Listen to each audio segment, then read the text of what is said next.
Greetings, everyone. It's such a pleasure to see this broad spread of attendees, really encouraging. So today, I will start off the presentation. I'll hand over to my colleague, Arlette. And we also, as you said, Shalini, have made arrangements for the gender mainstreaming input, which came from Candice, to be also shared. And so this 1 hour session will be split by us. At 45 minutes, we will end, and Candice will then have the remainder of the hour in which to present the gender guidelines. As I get the slides up, Arlette, would you care to make any brief introductory remarks? I wanted to say we will present for about 20 minutes, and then we will have about 25 minutes to get feedback from you. And we're looking forward to hearing your comments, your questions, and the changes or variations that you may have. So please feel free to delve into them. Thank you for being here. Looking forward to our discussion.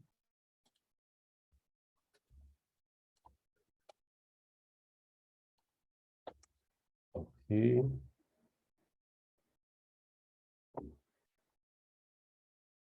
Thank you, Arlette.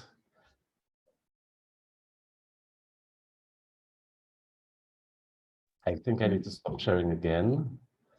My window has vanished. Here we go. Can you see my screen now? Yes.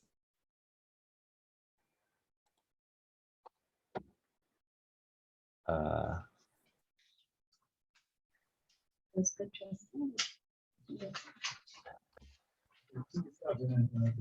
Oh, okay.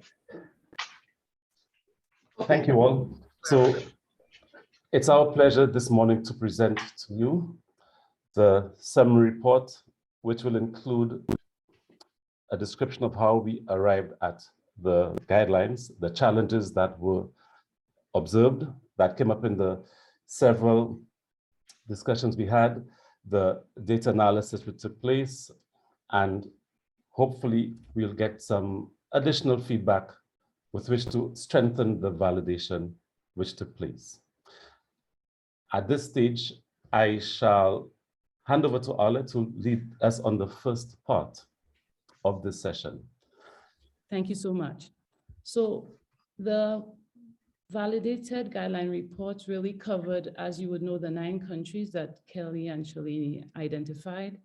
And like my colleague Kelly said, there will be no sustainable development goal meeting in this region if we do not deal with the climate risk to agriculture. And that's essentially why stakeholder engagement is so critical, because agricultural stakeholders, because of the vulnerability, because of their exposure to the climate risk, need to be brought on board so their interests can be met, their needs known and incorporated in any planning, projects, and development as we go forward with the Green Climate Fund. So we will go to the next slide and speak to the 2 main areas where stakeholder engagement is covered as far as the Green Climate Fund is concerned. It's primarily the first one in developing country level GCF programming and building what we describe as the project pipeline. And the second one is to reduce impacts on the agricultural sector where there are planned projects. And this is in line with the GCF environmental and social policy. So stakeholder engagement is part of what is expected as part of the GCF processes. And this is a newer paradigm that has come into, that is vogue in natural resources and the world generally, that suggests and highlights the need for people to be empowered and to have buy-in to the things that are important and matter to them. So in the next slide, I'll just do a quick review of what our assessment report found. We conducted primary research between October to December 2021. We had 2020 respondents respond to the online survey. And the findings showed that the agricultural sector involvement in broader climate change processes is beyond the GCF. So the GCF has not been a large part of that involvement. And we also noted that while the GCF website showed that, that there had been completion of strategies and various national reports, those reports were not widely available online, which is a noted concern for the region, where we sometimes have data that we can't get our hands on. But overall, based on the findings of the survey, we saw that the NDAs and the AEs have fostered interest in GCF level country programming, and there is overall goodwill, which is important in a sector that has been historically marginalized, that was found. Further, for respondents who had been involved in GCF processes, we went a little deeper and we categorized those stakeholders into two groups. And there were 43 of the 220 respondents into climate change or an agriculture group based on their designation of themselves. What we found for the most part, as far as the agriculture group, when asked about how they had experienced and how they had been involved in stakeholder engagement through GCF processes, they highlighted that they tended towards lower levels of involvement. At the same time, they gave more positive statements. They supported more positive statements on the practices. So they were less involved than the climate change group, but more positive in their agreement on various practices. And this suggests, and like my colleague Kelly mentioned, the GCF has been 5 years in the making, and agriculture is a later sector that has gotten involved, particularly in this region. So we based on what the discussions we have had, it might reflect some of those low expectations in the sector as it relates to GCF and stakeholder engagement generally. So based on those findings, we went forward, and then next slide, please. And we went through this 3-stage validation process to get the first, using secondary research, to look at documents, GCF guidelines around stakeholder engagement. What is expected? What are the levels at which we should be operating? And also some of the historical and research reports on what is going on in the Caribbean agriculture sector around stakeholder engagement. We conducted, like I mentioned, primary research. Both qualitative and quantitative data was collected, looking at stakeholder engagement to complete the assessment study. And then this consultative process, of which this is one part of it, involved virtual, multiple, as well as multiple in the case of the OECS, to all countries had their consultations together, sub-regional consultation. And in the case of Suriname and Haiti, we had single country meetings because of the language issues, to get feedback on the report and to look at emerging guidelines. I will now go through the guidelines, and unless it is stated otherwise, it is directed at the NDAs and the AEs. So the first challenge, I will go with, first identify the challenge, and then list the guideline that came about as a result. Challenge 1 spoke to outdated, incomplete, or missing stakeholder groups in the strategies that we identified and the stakeholder mapping inventories. And that is a concern because stakeholder engagement is built upon identifying and analyzing who are the stakeholders, who has influence, who has interest. And interest can be assessed in various ways, but ultimately in the case of the ag sector, it will have to drill down to the subsector, because the ag sector represents, like I showed in my previous slide, 4 main subsectors: crops, fisheries, forestry, and livestock. And they will be differently impacted by the climate risk. So understanding the differences in interests across the subsectors and their influence is important to understand who needs to be at the table, who needs to discuss these issues, and who is missing from the existing stakeholder engagement processes with the ag sector. And we gave an example, if you had an opportunity to read the summary report we sent out, which is really for the crop subsector, the missing stakeholder group of engineers involved in irrigation, watershed management, and why that is a big gap considering that water management with increasing drought related to climate risk is a big issue in the region and has implications for food security. Challenge 1 brought about the next guideline, which is really about improving the coverage of stakeholder groups. This guideline requires NDAs and AEs to conduct national stakeholder mapping and inventories to the subsector level in the ag sector. Why is that important? Of course, all subsectors might not be of equal importance, but especially those of national relevance. Once that has been identified, then those subsectors need to, an assessment is needed to understand how they will be likely impacted, nature of the vulnerability, and not only that, but how will planned GCF funded projects potentially impact on these subsectors.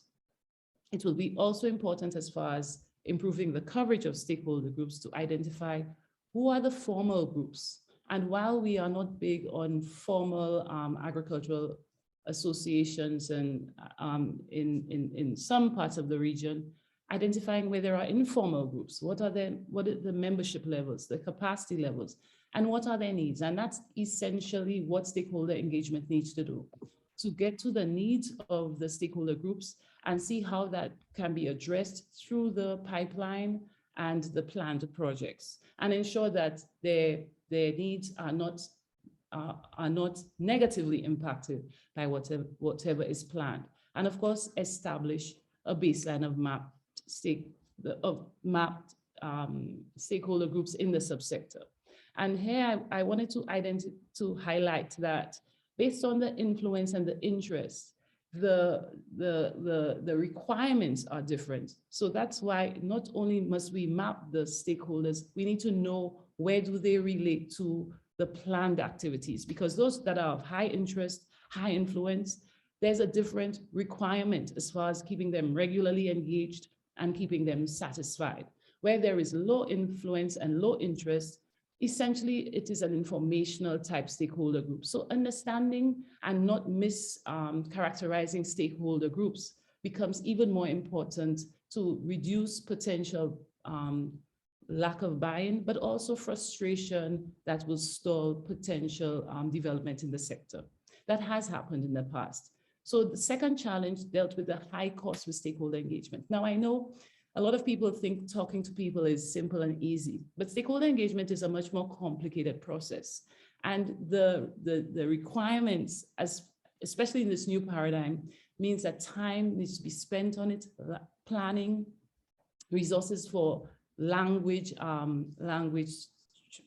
tailoring, but also overall, it is a resource heavy area. And I don't think that is well appreciated.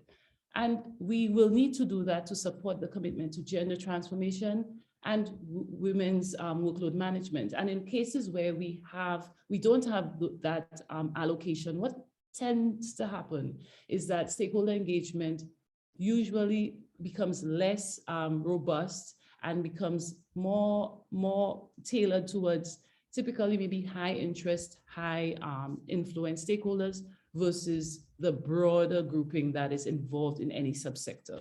So the guideline is really around allocating adequate resources to ensure that stakeholder engagement is suitably integrated. And the best practice, the global best practice around this is really suggesting that 1/3 of projects, when they are being designed and developed, needs to be allocated toward building inclusiveness, social processes, capacity building, tailored to stakeholder engagement and gender transformation. Challenge 3 looked at the influence of national level organizations on decision-making. And the concern about this challenge is really the creation of a decision-making culture that does not foster polycentric approaches, which is around many centers making decisions of control in the sector. The sector is very decentralized and disaggregated. So the idea of national level organizations led by the NDAs being the single center of decision-making is a concern and might potentially undermine buy-in in the long run.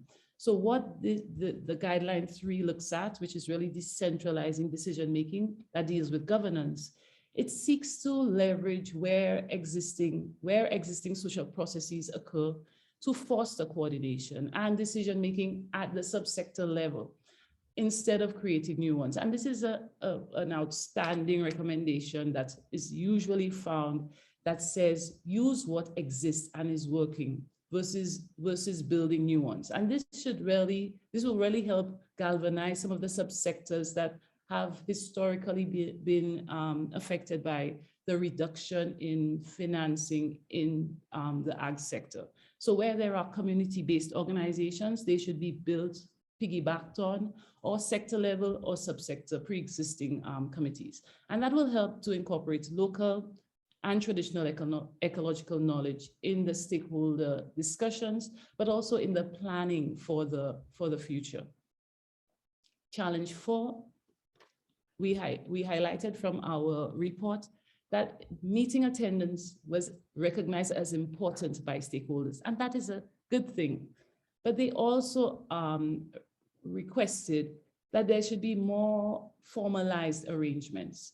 Stakeholders want to be involved in power sharing, and we need to ensure that this is being done, because tokenism in stakeholder engagement is a thing that has come up and is easy to do when we need to do stakeholder engagement to get the tick, and sometimes that happens. So monitoring, which is also highlighted as step 5 in GCF, the GCF guidance note around stakeholder engagement. Guideline 4 is really around monitoring impact and the quality of stakeholder engagement in the region. And what the guideline highlights is the need to conduct evaluations of stakeholder engagement processes. Every 2 years is the recommendation, and national level indicators, which discusses and highlights whether there has been improvement, whether the subsectors, the stakeholder groups in the subsectors feel that it has been inclusive, whether there has been improved quality, whether those practices have met their need. I'm sorry, I think I met a difficulty there. So challenge 5 looked at really the absence or the difficulty in accessing national reports. Now, the GCF website lists all the strategies and reports that have been submitted or completed by the countries, but access to that documentation was challenging and it was missing. But even when it was found, the subsector challenges, concerns, needs, and stakeholder groups were not necessarily in place. So we are recommending that there should be some work in, where possible, at the sub-regional level to help in hosting those documents. And my colleague Kelly did speak on that being developed, but also multi-language use in communications. A dedicated regional website would be useful, because we are a collective and there are various agencies that could support this dedicated website. So guideline 5 speaks about ensuring fit for use communication and that collation of documentation. So the first part deals with ensuring that the communication strategy that is developed really targets the subsector, so that stakeholder groups in those subsectors understand what is going on based on their level of interest and influence. And one of the most difficult things or challenging things to do is really to not mismap a stakeholder group and give them information or communicate with them in a way that doesn't match their interest and influence in the issue, the problem, or the project, which is why mapping is key. It is central and it is the start of good stakeholder engagement. The design of the communication strategy should match the risk of the planned project or the issue facing the subsector, the complexity of project activities planned, and the level of concerns of the stakeholder group. There should be a matching in how the communication strategy is designed. Now, there typically is almost like a one fit for the sector, but all groups, stakeholder groups are not the same. So stakeholder mapping is key to understanding that diversity, and based on that diversity, addressing the needs, the interests, and the influence appropriately. In identifying alternatives, and taking action so that in communicating with the subsector, that there is an understanding of the risks that the subsector is exposed to, but also alternatives that are available to the stakeholders within that subsector that can mitigate or assist in building their adaptive capacity to the threats that the climate risk exposes them to.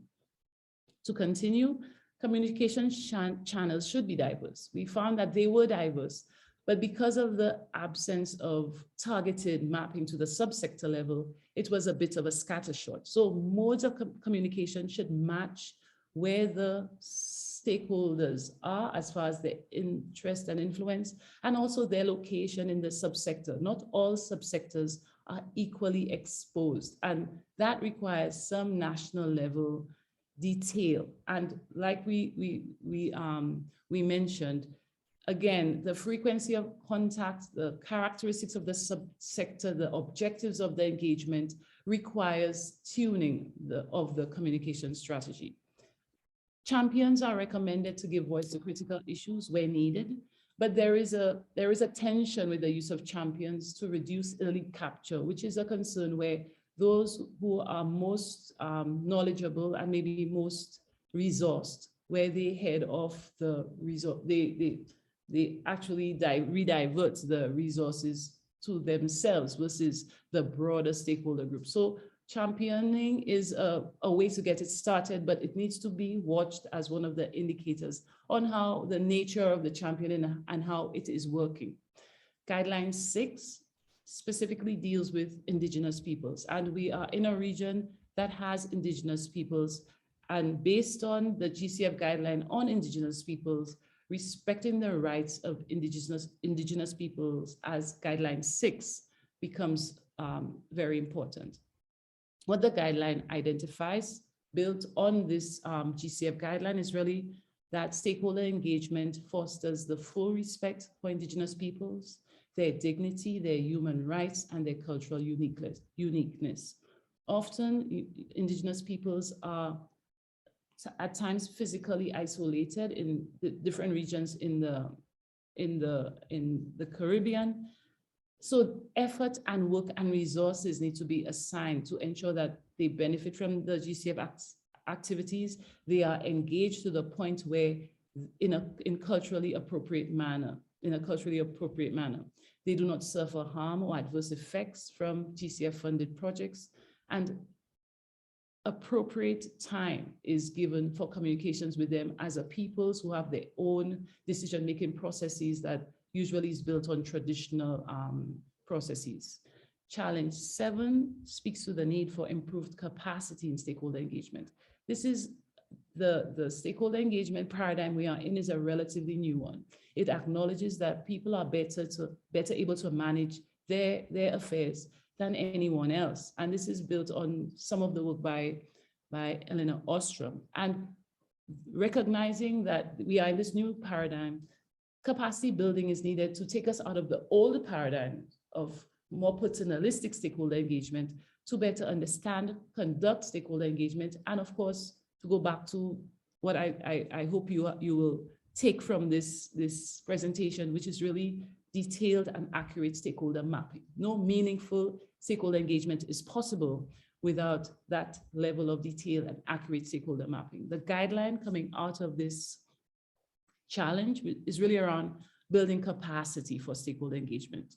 We are recommending that the conduct of annual training sessions on stakeholder engagement be conducted with the agricultural sector, with the AEs, NDAs, and where there are other high interest, high influence stakeholder groups, that they be brought in and they be trained as well. On challenge 8, moving swiftly along, is really around the missing inventories and the ad hoc or untargeted stakeholder engagement practices. And we thought one way to ensure that there is the dissemination of information on who are the stakeholder groups, who has been identified. And sometimes we are in a region where data does not always flow easily. So publishing of stakeholder inventories was seen as a way to first ensure that all groups that are in each country is known, especially to the subsector level, and that groups that are informally practicing that might not be as yet highlighted have an opportunity to get into that stakeholder inventory. Okay, we're recommending it be updated every 2 years, and I would be interested in hearing from you if you think that is a feasible timeline. Challenge 9, 10, and 11 deals with gender, and those guidelines will be covered by the gender consultant immediately after our discussions. So then we move swiftly to challenge 12. And that is really around the need for a regional knowledge center, which will be an active space that would support co-learning and knowledge sharing in stakeholder engagement. There is a lot of frustration on the ground with stakeholder engagement with the ag sector. And part of it is related to capacity and using old paradigms. Some of it is history, the history of low trust that has existed between the formal and informal sector. But there's also active work that is needed. So guideline 12 is around the development of a regional hub where new knowledge is incorporated to operationalize stakeholder engagement. I think at this point, my colleague Lyndell has some feedback on this area as far as knowledge management, and he will go through the rest of the slides from here. Yeah, thank you, Arlette. And I think this slide ties very neatly with what Kelly spoke of earlier about the development of the knowledge portal to serve the region. This guideline essentially captures that particular thinking and provides support for exactly that type of work to assist with the stakeholder engagement process. Challenge 13 addresses the historically weak capacity of the diverse, under-resourced stakeholder groups in the agriculture sector and the low trust which stems from this across the sector. Mindful of this, guideline number 13 seeks to enhance that trust and improve relationship building by having, at the country level, specialists, technical specialists who would help with stakeholder engagement and who would be deployed to support those processes, to support stakeholder engagement and target, again, the key subsectors down to the community level.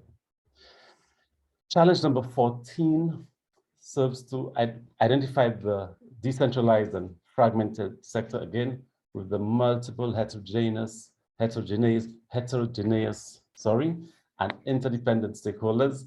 And the guideline arising from this reality is the need to strengthen collective action and support the formation of groups. So the guideline really speaks to supporting that group building process to enhance that collective action, particularly where there are no stakeholder groups yet at the subsector or sector levels. This brings us to the end of our presentation. And so in conclusion, we would just like to reinforce that based on the findings, based on the reporting and the analysis, that stakeholder engagement in the ag sector involves vulnerable, heterogeneous, interdependent stakeholders at a variety of levels. And that GCF financed stakeholder engagement holds importance in creating those conditions that are meant to support, sustain, and give impetus to those activities and gender transformation, which Candice will be speaking about shortly. And that stakeholder mapping to the subsector level, as Arlette pointed out earlier, it is critical and it is a starting point. And that our guidelines provide the means to bring stakeholders together to enhance mitigation and adaptation efforts, to reduce the impact of planned projects, and to promote the development of appropriate agriculture-based projects, which I believe would serve the interests of these stakeholders and really bring to fruition the work done at this stage in having this stakeholder engagement activity undertaken.